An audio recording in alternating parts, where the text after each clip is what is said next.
শয়তান্নি, তুই আমার বউ নাকি দুশ্মন? স্বামীর যৌবন বুড়ির হাতে তুলে দেস। সরম ভরম তো বাথরুমের পানির সঙ্গে গুলিয়ে খাইছিস, খাটাস চেমড়ে। চিত্রার মুখ ভেঙচি কাটে, সামনে থেকে সরে গিয়ে জমেলার জন্য পথ ছেড়ে দেয়। জায়গা পেয়ে বৃদ্ধা উচ্ছ্বসিত ভাবে ফারাজের দিকে দৌড়ে আসে, অথচ পর মুহূর্তে ফারাজের বজ্র কঠিন স্বরের ধমকে থমকে যায়। মাতারি তোর নাম জাবলা না রেখে ঝামেলা রাখা দরকার ছিল। দূরে থাক বুড়ি, আমার কারেন্ট লাড়া দিতে এলে একেবারে লড়ে যাবি বলে দিলাম। কথাখানে মাথা হোক আর যেখানে হোক ঢুকিয়ে রাখ। না কারেন্ট বেবি, এভাবে নো বলিং।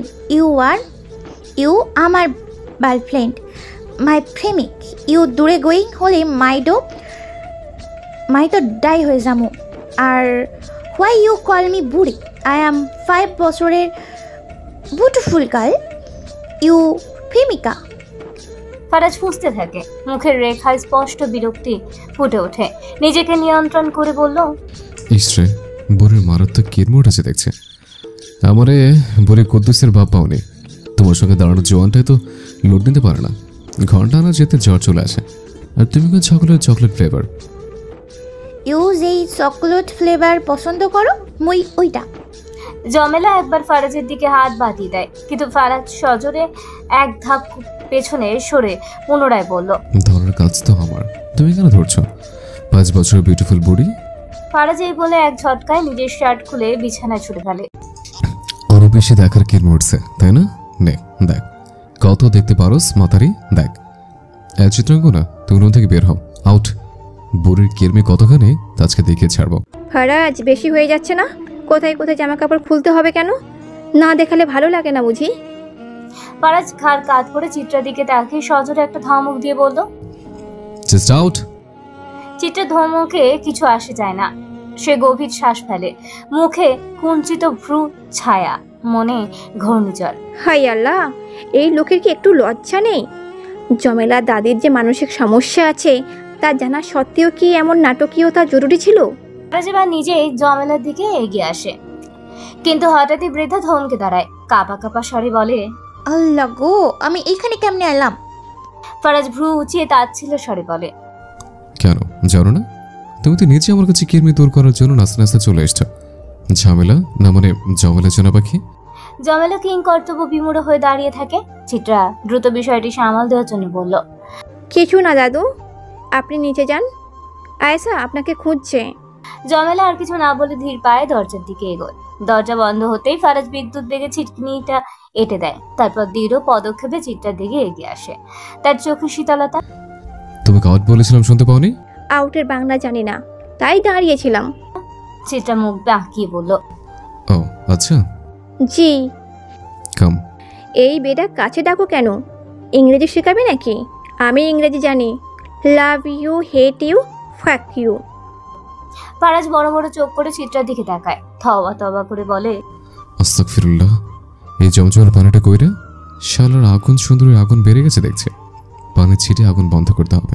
তৃতীয় তলায় অবস্থিত অতিথিশালা। সচরাচর সেখানে পদচারণা ঘটে না, কেবল অতিথি এলে সমসাময়িক আনাগোনা হয়। এতদিন অভ্র নিস্তালার কক্ষে অবস্থান করেছিল, যদিও সে কক্ষটি তার পছন্দসই ছিল না। অবশেষে ফারাজকে অনুরোধ করে সে অতিথিশালার একটি কক্ষ উন্মুক্ত করিয়েছে। তদুপরি সে আর একাকী নয়, নতুন অতিথিরও আবির্ভাব ঘটেছে, যার জন্য পৃথক একটি কক্ষ বরাদ্দ করা হয়েছে। ফারাজ নিজ দায়িত্বে কক্ষ সমূহ সুসজ্জিত করার ব্যবস্থা গ্রহণ করে আয়েশার মিতালিকে পাঠিয়েছে তৃতীয় তলায়। কক্ষ দুটো পরিপাটি করার নির্দেশ দিয়েছে। অভ্র স্নান শেষে কক্ষে প্রবেশ করতেই নজর কাড়ল আয়েশার উপর। সে নিপুণ হাতে বিছানার চাদর টান টান করছে, প্রতিটি ভাঁজ নিখুঁত ভাবে মিলাচ্ছে। নীরবে অবলোকন করলো দৃশ্যটি। অভ্র এক মুহূর্ত দাঁড়িয়ে রইল, তোয়ালে দিয়ে চুল মুছে তা কাঁধে ঝুলালো, তারপর বলল, একটা ময়লাও যেন না পাই গোয়ালিনী। দেখুন, আমার সুন্দর একটা নাম আছে। তাতে আমার কি, জলদি কাজ শেষ করো গো আপা। ওমা, আপনি এত সুন্দর করে কথাও বলতে জানেন? সুন্দর করে আরো অনেক কিছু করতে পারি, করব। অভ্র ধীর পদক্ষেপে আয়েশার দিকে অগ্রসর হলে সে চমকে ওঠে। পলকেই তার সমস্ত অস্তিত্ব সংকুচিত হয়ে আসে। অনিশ্চয়তা ও শঙ্কার আবরণে আবৃত হয় চেতনা। অভ্রের নৈকট্য অনুভব করতে সে স্বতঃস্ফূর্তভাবে চোখ মুদে নেয়, কিন্তু মুহূর্ত কয়েক অতিবাহিত হওয়ার পরও নিরবিচ্ছিন্ন নীরবতার বিরাজমান। কোনো অপ্রত্যাশিত স্পর্শ অনুভূত হয় না। শ্বাসরুদ্ধ সময়ের অবসান ঘটিয়ে আয়েশা দ্বিধাগ্রস্ত ভঙ্গিতে চোখ মেলে তাকায়। অভ্র টি শার্ট পরে বোতাম লাগাচ্ছে, শার্টের কলার ঠিক করে চুলে হাত বুলিয়ে ঝাড়ু হাতে দাঁড়িয়ে থাকা আয়েশাকে উদ্দেশ্য করে বলে, সালার মেয়ে মানুষ যে কি পরিমাণ আবেগী! এই বোন, তোদের এত আবেগ আসে কই থেকে? আমি তোর দিকে এগিয়ে যাব, তুই চোখ বন্ধ করবি, তারপর আমি তোকে চুমু খাবো, আর তুই পরে চুমুকে ধর্ষণ বানিয়ে আমাকে জোর করে বিয়ে করবি। মেয়ে, তোর মাথায় গু ভরপুর, গুয়ের ব্যবসাটা কবে শুরু করবি? আয়েশা রাগে ঠোঁট উল্টায়। মন চাইছে নিজের মাথায় একটা বাড়ি মেরে বাঙ্গির ঝোল বের করতে। আসলেই তো সে কেন চোখ বন্ধ করেছিল? ছি, লজ্জার বিষয়। কিন্তু নিজের সম্মান ধরে রাখতে হবে। এই যে জীবনে এত পকেট মেরেও তো কোনো সম্মান হারা হয়নি সে, আর শেষে কিনা এই মুখলেশের কাছে হার মানবে? আয়েশা গর্জে ওঠে, শালা, তুই কর তোর ভুংছুং ব্যবসা, রকবাজ কোথাকার! গো ব্যবসায়ী কোথাকার! তুই একটা শালা। আর তুমি আমার শালি, তোমায় চড়াইতে মন চাই খালি। আয়েশা ক্ষিপ্ত হয়, কিছু বলতে উদ্যত হয়, কিন্তু তার উচ্চারণ পথ খুঁজে পাওয়ার আগে দৃষ্টি আকৃষ্ট হয় বারান্দার দিকে। সেখানে দাঁড়িয়ে আছে এক দীর্ঘকায় পুরুষ। প্রসারিত আকাশের দিকে তাকিয়ে আছে সে। পশ্চাদৃষ্ট থেকে মুখাব্যয় স্পষ্ট নয়, তবে সুঠাম ও দেহ সৌষ্ঠব্য এবং দৃঢ় ভঙ্গি তার অস্তিত্বে অনন্য আকর্ষণ সৃষ্টি করেছে। অন্ধকার ছায়ায় ঢেকে থাকা শারীরিক কাঠামো দেখে অনুমান করা যায় এই আগন্তুক সাধারণ কেউ নয়। কিন্তু কে এই ব্যক্তি? নতুন অতিথি? কাজ সমাপ্তির পর আয়েশা কক্ষ ত্যাগ করতে নিলে অভ্র হঠাৎ পেছন থেকে তাকে ডাকে। তার দৃষ্টি অনুসরণ করে আয়েশার চোখ পড়ে কক্ষের এক কোণে রাখা বাস্কেটের দিকে। সেখানে দুই জোড়া পোশাক অবিন্যস্ত অবস্থায় পড়ে রয়েছে। ছাই রঙের শার্টটি চিনতে আয়েশার বিলম্ব হয় না। অল্পক্ষণ আগেও সেটি অভ্রর দেহে শোভা পাচ্ছিল, কিন্তু কালো শার্টটি সেটিকার। অভ্র কোনো ব্যাখ্যায় না গিয়েই নির্দেশ দেয়, কাপড়গুলো ধুয়ে দিস আর গিয়ে খাবার সাজা, খুব ক্ষুধা পেয়েছি। ভাই আর ভাবি খেয়েছে? রুমে খাবে? ঠিক আছে, এখন যা। কোনো প্রশ্ন না করে আয়েশা নির্ধারিত কর্তব্য পথে এগোয়। তবে অন্তরের এক কোণে জমে থাকা কৌতূহল এত সহজে মিলিয়ে যায় না। নতুন মুক্তিকে উত্তর জানার তীব্র বাসনায় একরাশ ধোয়ার মতো তার চিন্তা পথে ছড়ায়। অদেখার রহস্যের আবরণ আরো ঘন হয়ে আসে। ঘড়ির কাঁটায় 4টা বাজে। ফারাজের উন্মুক্ত বক্ষের ওপর সাহিত্য চিত্রের আঙুলগুলো ক্লান্ত মিহি ভাবে হাত বুলিয়ে যাচ্ছে। একসময় যে স্পর্শের বৃতৃষ্ণা জাগ্রত হতো, যে উপস্থিতি দহন তুলত অন্তরের অন্তঃস্থলে, আজ তার প্রতি নেই কোনো বিদ্বেষ। এখন আর কোনো তিক্ততা দর্শন করে না চিত্তকে, বরং হৃদয়ের এক অনির্বচনীয় আকাঙ্ক্ষা জাগে এই পুরুষকে একান্তে পাওয়ার, ভালোবাসার সর্বান্তকরণের, আত্মসমর্পণের ভালোবাসা। এই বিস্মিত শব্দ অপাঙ্গে একটু অনুভূতি, যার প্রতি চিত্রার কিছুদিন আগেও অনীহা ঘৃণার পাহাড় জমেছিল, আজ তা চিত্রার শিরায় শিরায় শিহরণ তুলেছে। ফারাজের লোমশ অক্ষপট আজ তার কাছে অনন্ত আস্থার এক তপ্ত ভূমি, যেখানে তার অনির্ধারিত যন্ত্রণাগুলো গলিত হয়ে প্রবাহিত হতে চায়। আমাকে আপনি জাদু করেছেন এলাহি। তোমাকে পাওয়ার লড়াইয়ে এই বান্দা খুন করতে প্রস্তুত। তবুও যদি যাদের মতো নিম্ন কৌশলে তোমাকে পাওয়া যায়, তবে ওইসবে আমার আপত্তি নেই। আমার জন্য ফারাজ এলাহি ছোট লোকই কাজ করবে? তোমার স্বামী করবে, তোমার অর্ধাঙ্গ করবে। ফারাজ এলাহি কেন করবে? তাহলে আপনি আমার কে হন? স্বামী। আর ফারাজ এলাহি কে? অন্ধকার পৃথিবীর কলুষিত পুরুষ। চিত্রা স্থির হয়ে রইল। ফারাজকে সে বুঝতে চেয়েও ব্যর্থ। কি সেই অন্ধকার যার ভার সে নিজেই বহন করছে? কেনই বা নিজেকে কলুষিত বলে অভিহিত করছে? তার গড়ে তোলা অন্ধকার জগতে গল্পই বাকি। চিত্রা ফারাজের বুকে চাপা দেওয়া সহ সরিয়ে নিতে উদ্যত হলে ফারাজ আরো দৃঢ়ভাবে তাকে কাছে টেনে নেয়। জানো ভেবেছেন বুকের বাঁ পাশে খালি খালি লাগে। চিত্রা নিজেকে গুটিয়ে আরো গভীরভাবে লেপতে গেল ফারাজের প্রশস্ত বুকের উষ্ণতায়। কেন এত শান্তি লাগছে? ঈশ্বরের বিধান বড়ই রহস্যময়। অতীতে হয়তো হারাতে হয়েছিল অনেক কিছু, শুধুমাত্র এই প্রাপ্তির জন্য। যদি সোহাগের অবুদ্ধায় না ঘটতো তবে কি ফারাজের কাছে আসা সম্ভব হতো? তৃষ্ণা পেয়েছে, গলাটা কেমন যেন শুকিয়ে আসছে। নিচু স্বরে বলল ফারাজ। চিত্রা চমকে উঠে দ্রুত ফারাজের বুক থেকে সরে বসলো। ল্যাম্পের ম্লান আলোয় তার সুরৌল মুখাবয়ের দিকে তাকিয়ে বলল, ছাড়ুন, পানি দিচ্ছি। তৃষ্ণা মোর প্রিয়তমা রাখি, আর তুমি কিনা জল দিয়ে নিবারণ করবে বলছো? ছাড়ুন তো। চিত্রা ধীর পায়ে উঠে দাঁড়ালো। টেবিলের ওপর রাখা পানির জগের দিকে চোখ গেল। জগটা খালি, কেবল তলানিতে কিছুটা জমে রয়েছে। সে ওড়নাটা ঠিক করে নিল। ফারাজ ধীরে উঠে বসলো, দৃষ্টি নিবদ্ধ করলো চিত্রার দিকে। ভ্রুকুটি করে প্রশ্ন করলো, কোথায় যাচ্ছ? পানি নেই, রান্নাঘরে যাওয়াটাই দরকার। আমিও হাসি, একা ভয় করবে না? হুম, এত সহজে ভয় পাওয়ার মতো মেয়ে আমি নই। আমি মিসেস ফারাজ এলাই, বুঝতে পেরেছেন জনাব? ভয় পেয়েছে ম্যাডাম? চিত্রা মুচকি হেসে উঠে গেল। ফারাজ তার পানি চেয়ে খানিকক্ষণ চেয়ে বলল, সাবধানে যেও। ইসরে, মনে হয় একেবারে ছেড়ে চলে যাচ্ছে। যাচ্ছই তো। সমগ্র এলাহি বাড়ি গভীর নিদ্রায় নিমগ্ন। অচিরেই ফজরের আজান ধ্বনিত হবে, সূর্য উকি দেবে নতুন দিগন্তে, অথচ চিত্রার চোখে ঘুম নেই। প্রহরের পর প্রহর ফারাজের বক্ষে আশ্রয় নেওয়ার এক অদ্ভুত তৃপ্তি।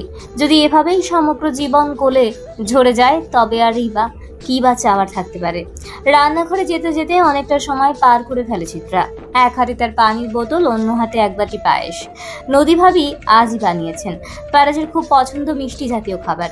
যে কোনো মিষ্টি পেলেই সে এক নিমেষে খেয়ে ফেলে, কিন্তু ঝালের ব্যাপারে তার ধাত একেবারেই আলাদা। সামান্য ঝালও সে সহ্য করতে পারে না। এমনকি বাড়ির তরকারিতেও তার জন্য আলাদা করে ঝাল কমিয়ে দিতে হয়। চিত্রা এ নিয়ে বেশ হাসাহাসি করে। কে বোঝাবে ফারাজকে? বাঙালির জীবন ঝাল ছাড়া ভাবাই যায় না। ফারাজের এই স্বাদ বিভ্রাট চিত্রার কাছে বিস্ময় থাকে। চিত্রা নিজেই তো ভাতের সঙ্গে অনায়াসে 3-4টে কাঁচা মরিচ চিবিয়ে খেতে পারে। ফারাজ প্রথম দিকে তারে এমন খাওয়া দেখে বিস্মিত হয়েছিল। এখনো মাঝে মাঝে অবাক হয়ে তাকিয়ে থাকে। সিঁড়ির 2 ধাপ পার হতেই হঠাৎ ওপর থেকে একটা শব্দ এলো। কাঁচ ভাঙার শব্দ। কাঁচ ভাঙলে যেমন ঝনঝনে আওয়াজ হয়, ঠিক তেমন। চিত্রার ভ্রু কুঁচকে আসে। কি বললো? কোথাও কি কিছু ভেঙে গেল নাকি? কিন্তু কিছু বোঝা ওঠার আগেই তার বুকের ভেতর অজানা আশঙ্কা ধক করে উঠল। আর দেরি না করে সে দ্রুত সিঁড়ি বেয়ে ওপরে উঠতে লাগলো। এত বড় বাড়ির এতগুলো সিঁড়ি, ধ্যাত, বড় লোকদের জীবনও কেমন ঝামেলার। হাঁপাতে হাঁপাতে দরজার সামনে এসে চিত্রা থমকে দাঁড়ালো। দরজাটা খোলা। চিত্রা নিশ্চিত যাওয়ার সময় সে দরজা লাগিয়েছিল। তাহলে খুললো কে? ফারাজ। সে ধীরে ধীরে পা টিপে ভেতরে ঢুকলো। মেঝের দিকে চোখ যেতেই তার নিঃশ্বাস আটকে গেল। টেবিলের উপর রাখা কাচের ফুলদানিটা পরে টুকরো টুকরো হয়ে গেছে। চারিদিকে কাচের টুকরো ছড়িয়ে ছিটিয়ে আছে। বারান্দার দরজাটাও খোলা। ঠান্ডা বাতাস ভেতরে ঢুকছে। জানালার পর্দা দুলছে। চিত্রা মৃদু কাপা গলায় ফারাজকে ডাকলো। ফারাজ? কিন্তু কোনো সাড়া এলো না। ফ্লোর জুড়ে লাল ছোপ, তাজা রক্তের দীর্ঘ দাগ। রক্তাক্ত বস্তু টেনে নিয়ে গেলে যেমন হয় ঠিক তেমনই ছাপ। চিত্রার চোখ সেই দাগ বেয়ে বারান্দার দিকে যায়। দৃষ্টি বারান্দায় আটকে যায় চিত্রার। বুকের ভেতর দম বন্ধ হয়ে আসছে। সে দ্রুত ঘরের চারপাশে চোখ বুলিয়ে নেয়। কোথাও কেউ নেই, ফারাজও নেই।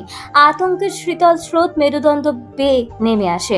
তার কাঁপতে থাকা হাত থেকে বোতল ও পায়েসের বাটিটা টেবিলের ওপর রাখে সে। তারপর সে আবারও রক্তের দিকে তাকায়। মাথাটা হালকা ঝিমঝিম করছে। সেই ঘন লৌহ গন্ধি বাতাস তার গা গুলিয়ে তুলেছে। এই রক্ত ফারাজের। চিত্রা ধীর পায়ে রক্তের ছাপ অনুসরণ করে এগিয়ে যায় বারান্দার দিকে। কানের পাশ বেয়ে ঘামের উষ্ণ স্রোত নেমে আসে তার। বুকের ভেতর দমচাপা উত্তেজনা। বারান্দায় পা রাখতেই তার শরীর শিউরে ওঠে। পায়ের নিচে তাজা রক্তের কাদামাটির মতো আঠালো স্পর্শ। চারপাশ অন্ধকার, তবুও সামনের দৃশ্য বোঝা যাচ্ছে। বারান্দায় পড়ে আছে একটা নিথর দেহ, রক্তের স্রোতে ভেসে যাওয়া দেহ। কে পড়ে আছে অন্ধকারে ঠিক স্পষ্ট বোঝা যাচ্ছে না, তবে পুরুষালী গড়ন, চওড়া শরীর। এক মুহূর্তে চিত্রার মনে বিদ্যুতের মতো চমকে ভেসে ওঠে ফারাজের বুকখানি।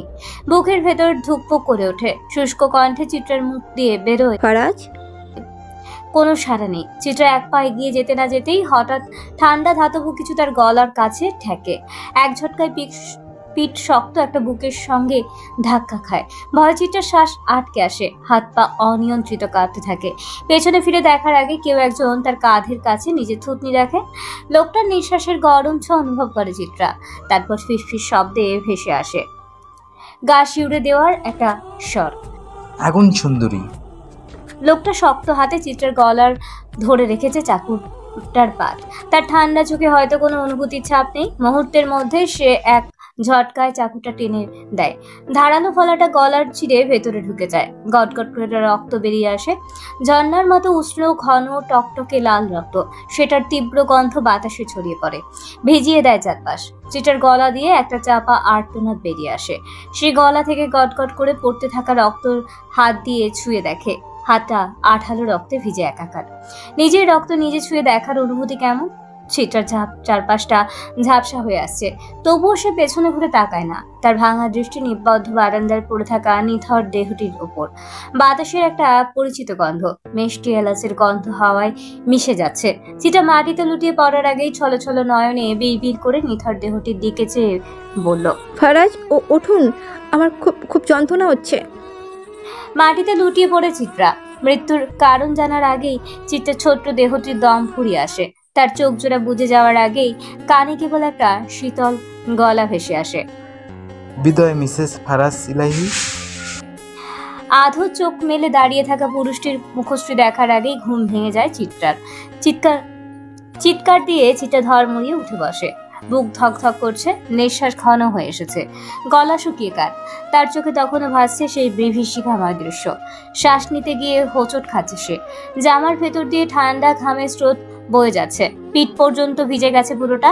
হাত পা অসাড় হয়ে আসছে, তবুও সে উঠে বসলো, নিঃশ্বাস স্বাভাবিক করার চেষ্টা করলো।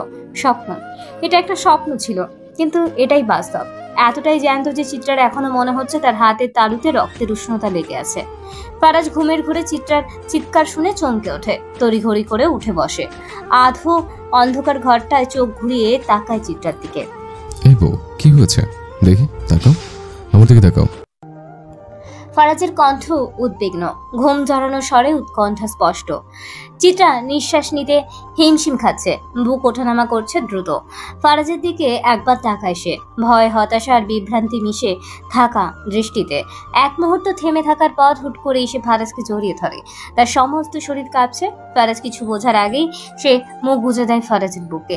কান্নার ঢল নামে, শব্দ করে দম বন্ধ হয়ে আসা এক তীব্র হাহাকারের মতো কাঁদতে থাকে চিত্রা। ফারাজ হতভম্ব হয়ে চিত্রার পিঠে হাত রাখে, আর্দ্র শ্বাস তার ঘাড়ে ছুঁয়ে যাচ্ছে। অশান্ত রাতের নিস্তব্ধতা ভেঙে চিত্রার কান্না প্রতিধ্বনিত হচ্ছে দেওয়ালে দেওয়ালে। বউ, কি হয়েছে? কিছু হয়নি তো? আমি আছি। কণ্ঠ কাঁপছে উদ্বেগে। ফারাজ, ফারাজ, আপনি ঠিক আছেন? দেখি কোথাও লাগেনি তো? ফারাজ। এটা চোখের দৃষ্টি অস্থির, নিঃশ্বাসের পতন দ্রুত হচ্ছে। সে খুঁজে বেড়াচ্ছে ফারাজের গায়ে কোনো ক্ষত, রক্তের চিহ্ন, যন্ত্রণা ছাপ আছে কিনা। ফারাজ স্থির হয়ে দুহাতে চিত্রার ঘাড়ের কাছে হাত রাখলো, আলতো করে তার চোখের দিকে তাকিয়ে থাকলো। কি হবে আমার? দেখো, ঠিক আছে আমি। চোখে ভয় এখনো জমে আছে। সে দ্রুত তার চারপাশে তাকায়। কেউ লুকিয়ে আছে, ওদের উপর ঝাঁপিয়ে পড়বে যে কোনো মুহূর্তে। সে কাঁপা কাঁপা স্বরে ফিসফিস করে বলল, কিন্তু রক্ত রক্ত রক্ত কোথায় ফারাজ? ওরা আমাদের আলাদা করে ফেলবে, মেরে ফেলবে। ফারাজ এবার গভীর দৃষ্টিতে চিত্রার চোখের দিকে তাকালো। কেউ নেই বোকা, তুমি স্বপ্ন দেখেছ, কিন্তু তাতে কি? আমাকে মেরে ফেললেও বা কি? তুমি তার আমার ভালোবাসো না? চিত্রা মুহূর্তের জন্যই থমকে গেল। ফারাজের কথাটা তার মনের গভীরে ছুরির মতো বিঁধল। চোখ জলে ভরে এলো, কাঁপা কাঁপা হাতে ফারাজের মুখটা ছুঁয়ে পড়ল। ভালোবাসি, ভালোবাসি আমি আপনাকে, আমি ভালোবাসি, অনেক বেশি ভালোবাসি। তার কণ্ঠে আকুতি, হারানোর ভয় আর আবেগ একত্রে মিশ্রিত। আপনি ছাড়া আমার আপন বলতে কেউ নেই, ভালোবাসার মতো কেউ নেই। আমাকে ছেড়ে কোথাও যাবেন না তো? চিত্রা শক্ত করে ফারাজকে জড়িয়ে ধরল, যেন কোনো শক্তি তাকে ছিনিয়ে নিতে না পারে। সে অনুভব করলো ফারাজের শরীরের উষ্ণতা, তার বুকের হৃদস্পন্দন। সে জানে যদি এক মুহূর্তের জন্য ফারাজ হারিয়ে যায়, সে হয়তো তার আর নিজেকে সামলাতে পারবে না। ফারাজ চুপচাপ চিত্রার চুলে হাত বুলিয়ে দিল। সে বুঝতে পারছে চিত্রার ভয় এখনো কাটেনি, তবে সে এটাও জানে ভয় আর অভিমানের মাঝেই লুকিয়ে থাকে সত্যিকারের ভালোবাসা। ফারাজ মৃদু হাসলো। চিত্রার মুখ থেকে ভালোবাসি শব্দটা শোনার জন্য সে এতদিন অপেক্ষা করেছে। আজ বোধহয় অপেক্ষাটা সার্থক। বাহিরে মুষলধারে বর্ষণের করুণ সুর গর্জে উঠেছে। নিশুতি রাতের নৈশব্দে প্রকৃতির প্রলয় বুকে ঝাঁপিয়ে পড়েছে আকাশ থেকে। অঝোর ধারায় নেমে আসা বৃষ্টি ফোঁটাগুলো পাথরের মতো আছড়ে পড়ছে ভূমিতে। শিলাবৃষ্টির প্রচণ্ডতায় কেঁপে উঠছে চারিপাশ। অন্ধকারের বুক চিরে বিদ্যুতের ক্ষণিক ঝলক প্রতিধ্বনিত হচ্ছে ঘন ঘোর মেঘের গর্জনে। বাতাসের ক্রুদ্ধ কোনো শক্তির আস্ফালন অস্থিরতার নিত্য রচে চলেছে দরজা জানালার কপাটে। রাতের নিস্তব্ধতা গ্রাস করে নিচ্ছে সময়ের গতি, আর ঘড়ির কাঁটা ধীরে ধীরে অতিক্রম করছে তৃতীয় প্রহরের সীমানা। চিত্রা ফারাজের প্রশস্ত বুকে মাথা গুজে ঘুমাচ্ছে, ঠিক সদ্য ঘুমন্ত ফুলের মতন। কাঁদতে কাঁদতে ঘুমিয়ে পড়েছে সেই কখন। ফারাজের চোখে ঘুম নেই, ওই যে ভালোবাসি শব্দটা তার ঘুম কেড়ে নিয়েছে সেই কবেই। ফারাজ ঘুমন্ত চিত্রার কপালে ঠোঁটের পরশ ছুঁয়ে দিয়ে চিত্রাকে আরো আগলে নেয়। শুয়ে ফেলার জায়গা তাদের মাঝে নেই, এখন আর তাদের কেউ আলাদা করতে পারবে না। সৃষ্টিকর্তা ব্যতীত তাদের আলাদা করার ক্ষমতাও কারো নেই। চিত্রা নামক ফুল ফারাজের জন্যই ফুটেছে। ফারাজের হুকুম ছাড়া তার নুয়ে পড়াও নিষিদ্ধ, কিন্তু যদি হুকুম অমান্য হয়? ফারাজ মৃদু হাসলো। হুকুম অমান্য হলে গাছ উপড়ে ফেলতেও তার হাত কাঁপবে না। এলাহিরা আবার শিকড় সহ গাছ তুলতেই জন্মগতভাবেই পারদর্শী। মাহদি আজকাল একটু বেশি ব্যস্ত থাকে। দিন কিংবা রাত তাকে কাজের মাঝে হারিয়ে যেতে দেখা যায়। যদি কেউ জিজ্ঞেস করে, সে সঙ্গত কারণ দেখিয়ে বলে, ওভারটাইম, যত কাজ তত বোনাস। মারিয়া এসব শোনে আর কিছু জানতে চাইতেও মন চায় না। সকালের সোনালি রোদ জানালার পর্দা ভেদ করে আসতেই আলো এসে পড়লো মারিয়ার মুখে। চোখ মিলতেই তাকালে দেওয়াল ঘড়ির কাঁটায় 8টা বাজতে দেখলো সে। শরীরটা যেন ভারী হয়ে এসেছে, মাথার ভেতরে এক ধরনের ঝিমঝিম ভাব। সারা রাত এক মুহূর্তের জন্য চোখের পাতা এক করতে পারেনি সে। বমি আর তীব্র মাথা ব্যথায় পুরো শরীর অবশ হয়ে গেছে। মাহদি পাশে নেই। কাল রাতে হঠাৎ সে ফোন করে জানিয়েছিল তার ম্যানেজার করিম সাহেব স্ট্রোক করেছেন। করিম সাহেবের গ্রামের বাড়ি নরসিংদীতে। সেখানে তার পরিবার থাকলেও কিশোরগঞ্জে তিনি একা থাকেন। পাশে থাকার মতো আপনজন কেউ নেই দেখে মাহদি তাকে মানবতার খাতিরে হাসপাতালে নিয়ে যায় এবং সারা রাত সেখানেই কাটায়। যাওয়ার আগে সে ফোন করে মারিয়াকে জানিয়ে দিয়েছিল সবটা। বিয়ের পরে এই 2 বছরে মাহদি এক রাতের জন্য তাকে ছেড়ে বাইরে থাকেনি। এইটি প্রথমবার। তবে এতে অভিমান করেনি মারিয়া। একটা জীবন বাঁচানোর চেয়ে বড় কিছু হতে পারে না। ধীরে ধীরে মারিয়া উঠে বসলো। শরীর দুর্বল হলেও সংসারের সব দায়িত্ব এখন তারই কাঁধে। মার্জিয়া 2 দিন হলো বোনের বাড়িতে গেছেন। তার বোনের ছোট ছেলে মারা গিয়েছে। সেই শোক সামলাতে হবে না তাকে? এখনো ফেরার নাম নেই। তাই তো শ্বশুর বাড়ির সব দায়িত্ব তাকেই সামলাতে হয়। জান্নাতকে সব বুঝিয়ে দেওয়া যতটা কঠিন, তার চেয়ে বরং নিজে সব সামলে নেওয়াই সহজ মনে করে মারিয়া। বড় ভাবি হওয়ার পরও জান্নাতের সঙ্গে খুব একটা কথা হয়নি তার। কখনো জিজ্ঞাসাও করেনি জান্নাতের বাড়ি কোথায়, পরিবারে কারা আছে। যখন শুনেছিল জান্নাতও তার মতো ভালোবাসার টানে ঘর ছেড়েছে, তখন আর অপ্রিয় প্রশ্ন করে তাকে বিব্রত করতে ইচ্ছে করেনি। কারণ এই যন্ত্রণার অনুভূতি সে নিজেও জানে। নিজের পরিচিত সব ছেড়ে অন্য কোথাও নতুন করে জীবন শুরু করা কতটা কষ্টের সে হাড়ে হাড়ে জানে। ফ্রেশ হয়ে রুমে ফিরতেই মারিয়া দেখতে পেল মাহদি বিছানায় শুয়ে আছে। মাথার নিচে হাত রেখে সিলিং ফ্যানের দিকে তাকিয়ে আছে, কি যেন গভীর চিন্তায় নিমগ্ন। কি গো, কখন আসলা? মারিয়া জানতে চাইল। মাহদি তার দিকে তাকায়, ক্লান্ত গলায় বলল, মাত্রই। তোমার চেহারার এরকম অবস্থা কেন? রাতে ঘুমাও নাই? মারিয়া এড়িয়ে গিয়ে বলল, এমনি। তুমি খাইছো কিছু? করিম সাহেব এখন কেমন আছেন? মাহদি চুপ করে রইল। কোথায় যেন হারিয়ে গেল সে। এই শুনতেছো? মাহদির হুঁশ ফিরতে কিছুটা ইতস্তত করে বলল, না মানে কি যেন বলছিলা? কিছু জিজ্ঞেস করছিলা? মারিয়ার মনটা একদম খারাপ হয়ে যায়। একরাশ দুঃখ খেলে গেল তার চোখে মুখে, কিন্তু মাহদি তা টের পেল না। নিজেকে সামলে নিয়ে মেকি হেসে জিজ্ঞেস করলো, তুমি কিছু খাইছো? না, আজকে একটু গমের রুটি বানাইবা? মারিয়া হাসি মুখে মাথা নাড়ল। কারণ মেয়েদের জন্য ক্লান্তি, অসুস্থতা কিংবা কষ্ট প্রকাশের কোনো সুযোগ নেই। যদি সম্ভব হতো তবে এই সমাজ মৃত নারীর কাছ থেকেও 1 কাপ চায়ের আবদার করত। এলাহি বাড়ির কর্মচারীদের থাকা জায়গাটিতে আজ চাপা উত্তেজনা। নিস্তব্ধ ঘরটিতে শুধুই চাপা গুঞ্জন। একেবারে শেষ কোণের ঘরটায় রাজন উপস্থিত। বিছানার সামনে দাঁড়িয়ে আছে সে। চোখ স্থির হয়ে রয়েছে বিছানায় পড়ে থাকা নিথর দেহের ওপর। সাদা শার্টের ভাঁজে ঢেকে রাখা দেহটা শূন্য দৃষ্টিতে তাকিয়ে আছে। ফর্সা গায়ের রঙের সঙ্গে শুভ্র শার্টটা মিশে একাকার। জলের নিচের সুরমার কালো রেখা। রাজন সবসময় গায়ে আতর মাখে, চোখে সুরমা দেয়। তাকে দেখলে সহজে কেউ বাঙালি বলে ভাবতে পারে না, তবে চেহারার ভিন্ন কোনো দেশের আভিজাত্য লেগে আছে। এক অদ্ভুত সুশোভিত অভিজাত সৌন্দর্যের অধিকারী সে। কপাল চুলকে রাজন পাশে দাঁড়িয়ে থাকা এক কর্মচারীর দিকে তাকিয়ে গভীর স্বরে জিজ্ঞেস করলো, রাতে তুই কোথায় ছিলি? খোকন মরলো কেমনে? লোকটা গলাটা একটু খাঁকারি দিয়ে কাঁপা কাঁপা কণ্ঠে বলল, জানি নে ভাই, রাতে আমি আর হয়তো বাগানে অনেকক্ষণ ঘুমালাম, তখন তো ভালোই ছিল। জানোস না কেন? এগুলোকেই তো থাকস। স্বরে চাপা রাখ। থাকি, কিন্তু ঘুমাই তো আলাদা ঘরে। আমার মনে হয় ঘুমের পাতালে বোবাই ধরছে। হ্যাঁ রে, প্রায়ই বোবাই জিনে ধরে।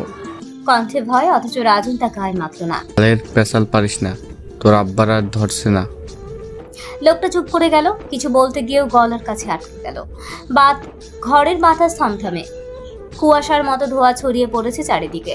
ফারাজ সিগারেট ধরিয়েছে। ধোঁয়ার আড়াল থেকে একবার লাশের দিকে তাকায় সে, নিষ্পৃহ দৃষ্টিতে দেখে বলল, ভাই, আপনার লোকের কি হয়েছে জানেন? সকলের দৃষ্টি ফারাজের দিকে। সে নিঃশব্দে একটা টান দেয়, তারপর নরম স্বরে বলে, কষা হয়েছে। দামরা 1 মাস ধরে হাঁকতে না পেরে উপরে চলে গেছে। এখন সেখানে হাঁকতে হাঁকতে দিন কেটে যাবে। পেছন দিয়ে যে সিলিন্ডার ঢুকাবে তাতে হাঁকা একেবারে ক্লিয়ার হয়ে যাওয়ার কথা। বলেই হো হো করে হেসে ওঠে ফারাজ।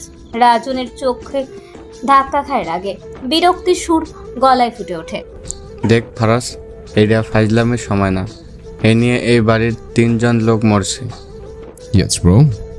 ফারাজ আবারও হাসলো। অভ্র মাঝ থেকে হুট করে বলে উঠল, 3 জন লোকই আপনার আর রোশন ভাইয়ের লোক ছিল, কি ভুল বলেছি? রাজনের মুখ শক্ত হয়ে যায়, ঠোঁটের কোণে ব্যথার এক রেখা ফুটে ওঠে। আমার লোক মাইরা নায়ক সাজার কিছু নেই। যখন ধর্ম একেবারে টান দিয়ে সেইরা ফেলমু। রাজন একটু থেমে ফারাজকে আবারও বলল, এই পাশে সিসিটিভি লাগাস না কেন? ফারাজ ভাবলেশীন ভঙ্গিতে অবশিষ্ট সিগারেটটা মাটিতে ফেলে পায়ের নিচে পিষে দেয়। ধোয়ার শেষ কুণ্ডলিটা মিলিয়ে যাওয়ার আগেই সে ঠান্ডা গলায় বলে, কদিন পর দেখা যাবে। আমাকে বাথরুমে ক্যামেরা লাগাতে বলবেন, বলো তো যায় না? কমেন্টের মধ্যে থেকে যদি আবার আমার এক্স ভাবিগঞ্জ বেরিয়ে এসে আপনার জায়গা মতো ছবি দিয়ে বসে। রাজন বিরক্তিতে লুঙ্গির গিট শক্ত করে বাঁধে, ঠোঁট কামড়ে কিছু একটা বলার চেষ্টা করে, কিন্তু নিজেকে সামলে নেয়। তারপর রাগচাপা ভঙ্গিতে ঘর থেকে বেরিয়ে আসে। তবে যাওয়ার আগে মিতালির দিকে চোখ পড়ে যায় তার। মেয়েটার মুখ ফ্যাকাশে, ভয় আর দম বন্ধ করা আতঙ্কে জমে গেছে। রাজনের খটকা লাগে। পরক্ষণে মাথায় আসে আয়েশার কথা। আচ্ছা, সে কোথায়? ঘরে ছড়িয়ে থাকা মানুষগুলো একে একে বেরিয়ে গেলে ফারাজ ধীর পায়ে এগিয়ে আসে। দরজার ফ্রেমে দাঁড়িয়ে থাকা তার ভাই সহ বাবাকে উদ্দেশ্য করে বলে, এই মৃত্যুর খবর যেন এই ঘরে বন্ধে থাকে, অন্তর্বলে বা চিত্রাঙ্কনের গানে যেন না যায়। আমার মিসেস এমনিতে অসুস্থ। এসব শুনে যদি আবার কোনো ঝামেলা হয় তাহলে খোকন সোনার সাথে বাকিদেরও কবরের ফ্রি টিকিট কাটিয়ে দেবো। ফারাজের স্বর এতটাই স্থির যে কোনো রকম নাটকীয়তা ছাড়াই কথাগুলো চাপা হুমকির মতো কানে বাজল সবার। যাওয়ার আগে ফারাজ রাজনীর কাঁধে হাত রেখে শীতল কণ্ঠে বলে, লাস্টে পরীক্ষা করাতে হবে। শরীরে তো একটাও ক্ষত নেই। মাগের নাতে উপরে গেল কেমন করে সেরে জানতে হবে না? উপরে যাওয়ার তরিকে পছন্দ হলে পর আমিও না হয় কারো উপরে অ্যাপ্লাই করবো। রাজন কোনো উত্তর দেয় না, মুখ শক্ত করে ফারাজের সামনে দিয়ে সরে দাঁড়ায়। ফারাজ অব্রকে নিয়ে বেরিয়ে গেল। মিতালিও তাদের পিছু নিতে উদ্যত হয়। তবে ঠিক তখনই রাজনের কণ্ঠে থমকে দেয় তাকে, তুমি দাঁড়াও। তুমি? মিতালির গা হিম হয়ে আসে। সে ধীরে ধীরে ঘাড় ঘুরিয়ে তাকায় রাজনের দিকে, বড় করে নিঃশ্বাস ফেলে শুধায়, এসব তাকে না ধরালে কি নয়? চিত্রের ঘুম ভাঙতেই প্রথমে তার চোখ পড়ল ফারাজের দিকে। ফারাজ চুপচাপ বসে আছে তার মাথার কাছেই। চিত্রের চোখ মুখ মুহূর্তেই উজ্জ্বল হয়ে উঠল, যেন ফারাজ ঘুম ভাঙার পর দেখা প্রথম সকালের আলো। সে তড়িঘড়ি করে উঠে বসতে চাইল, কিন্তু হঠাৎ একটা যন্ত্রণার শিহরণ বয়ে গেল শরীরের ভেতর দিয়ে। সর্বনাশ, এতক্ষণ ধরে সে ঘুমিয়েছে, কখনো এত দেরি করে ঘুম থেকে ওঠেনি সে। বাম হাতটা নাড়াতে গিয়ে সূচ গেঁথে দেওয়ার মতো যন্ত্রণা অনুভূত হলো। ফারাজ দ্রুত তার হাতের উপর নিজের হাতটা রাখলো। আস্তে, ব্যথা করছে দেখি। আলতো করে চিত্রার হাতের আঙুল ছুঁয়ে দিল এক নরম চুময়। এখন ওঠার দরকার নেই, ফারাজ শান্ত স্বরে বলল, তবে প্রেশারটা মাপা দরকার। চিত্রা কিছুটা ক্লান্ত স্বরে ফিসফিস করে জানতে চাইল, আপনি কখন উঠেছেন? ফারাজ তাকালো জানালা দিক, এক দীর্ঘ নিঃশ্বাস ফেলে বলল, মধ্যরাতে। ফারাজ প্যান্টের পকেট থেকে ফোন বের করে কাকে যেন কল করে রুমে আসতে বলল। কথা শেষে আবারও চিত্রার দিকে ফিরে তাকালো। তার দৃষ্টি নিবদ্ধ, সেই চোখের ভাষা কিছু বলতে চায়। রুমের টেবিলে খাবার সাজানো, ওষুধগুলো গুছিয়ে রাখা, এইসব ফারাজের যত্নের নিদর্শন। চিত্রা বিস্ময় তাকিয়ে রইল। লোকটার ভালোবাসা বুঝতে কি অনেক দেরি করে ফেলেছে সে? তাকে কি বেশি অপেক্ষা করিয়েছে? ফারাজ নরম স্বরে বলল, গোসল করলে ফ্রেশ লাগবে। আজকে তো ঢাকায় যেতে হবে। মিতালিকে ডেকে ব্যাগ গুছিয়ে দিতে বলছে। তুমি না হয় মুখে মুখে একটু বলে দিও কি কি ব্যাগ করতে হবে। বেছে রাতে গোছার দরকার নেই। চিত্রা মাথা নাড়িয়ে মৃদু হাসল। বিছানায় বেশিক্ষণ থাকলে আমার শরীর ব্যথা করে, এখনো করছে। ফারাজ কিছু বলার আগে চিত্রা হঠাৎ তার দিকে এগিয়ে এলো। কোনো পূর্বাভাস ছাড়াই ফারাজের ওষ্ঠ ছড়িয়ে দিল গভীর ভালোবাসার মাদকতায়। ফারাজ হতভাগ। চিত্রা নিজ থেকে এতটা কাছে এলো, তার বিস্ময়ে চোখ বড় বড় হয়ে গেল। হৃদস্পন্দন মুহূর্তেই দ্বিগুণ গতিতে বাড়ল। এতদিনের অপেক্ষার পর চিত্রার এই স্পর্শ বাস্তবের চেয়েও স্বপ্নের মতো মনে হচ্ছে। ফারাজ নিজেকে আর সংযত রাখতে পারল না। চিত্রার সাথে তাল মিলিয়ে আরো কাছে এগিয়ে গেল। ঠিক তখনই দরজায় কড়া নাড়ার শব্দ। চিত্রার সঙ্গে সঙ্গে লজ্জায় সরে গেল। শ্বাস কিঞ্চিত দ্রুত হয়ে এসেছে তার। চোখ তুলে তাকানোর সাহস পেল না। মাথা নিচু করেই কাঁপা কাঁপা কণ্ঠে বলল, কে যেন এসেছে। ফারাজ এক মুহূর্ত চিত্রার মুখের দিকে তাকিয়ে থাকলো। এই মুহূর্তের উষ্ণতা সে মনে গেঁথে রাখতে চায়। আমি দেখছি। চিত্রা ওড়নাটা ভালো করে শরীরে জড়িয়ে নিল, মাথার উপর টেনে দিল ঘোমটা। ফারাজ দরজা খুলে সামনের দিকে এগিয়ে গেল। তার ঠিক পেছনেই রুমে ঢুকলো এক লম্বা চওড়া উজ্জ্বল শ্যামবর্ণের পুরুষ। লোকটির চেহারায় এক ধরনের গাম্ভীর্য, তবে তার দৃষ্টি সোজাসুজি চিত্রার দিকে পড়ল না। চিত্রা এক নজর তাকিয়ে দ্রুত চোখ নামিয়ে ফেলল। ফারাজ হাত বাড়িয়ে লোকটাকে বসার জায়গা দেখিয়ে বলল, এখানে বসো। চিত্রা, উনি নিউরোসার্জন ডক্টর বজ্র কাইসার। আর বজ্র এটা হচ্ছে আমার মিসেস চিত্রা এলাহি। বজ্র চিত্রার দিকে তাকিয়ে সৌজন্যমূলক হাসলো। আপনার কথা অনেক শুনেছি ভাবি, বজ্র বলল নরম কণ্ঠে। চিত্রা অবাক হয়ে এক মুহূর্ত বজ্রের দিকে তাকিয়ে রইল, তারপর জিজ্ঞেস করলো, কার কাছে শুনেছেন? বজ্রের উত্তর দেওয়ার আগেই ফারাজ বলে উঠল, আমার কাছে। বজ্র আমার বন্ধু। ডেনমার্কের ওর একটা প্রাইভেট হাসপাতাল আছে। দেশে এসছে একটা জরুরি কাজে। যতদিন কাজ শেষ না হয় ততদিন এখানেই থাকবে। বজ্রের ঠোঁটের কোণে ক্ষীণ এক হাসি ফুটে উঠল। সেই হাসির ব্যাখ্যা নেই, ঠোঁটের কোণে ফুটে ওঠার আগেই মিলিয়ে যায়। চিত্রা আলতো হেসে বলল, তাহলে তো এখন থেকে রোজ আমাদের দেখা হবে। বজ্র তার গাঢ় কালো চোখে চিত্রার দিকে একবার স্থির দৃষ্টিতে তাকালো। সেই একই রহস্যময় নীরব হাসি হেসে মৃদু স্বরে বলল, হ্যাঁ রোজ, যাক অবশেষে আমাদের সাক্ষাৎ তো হলো।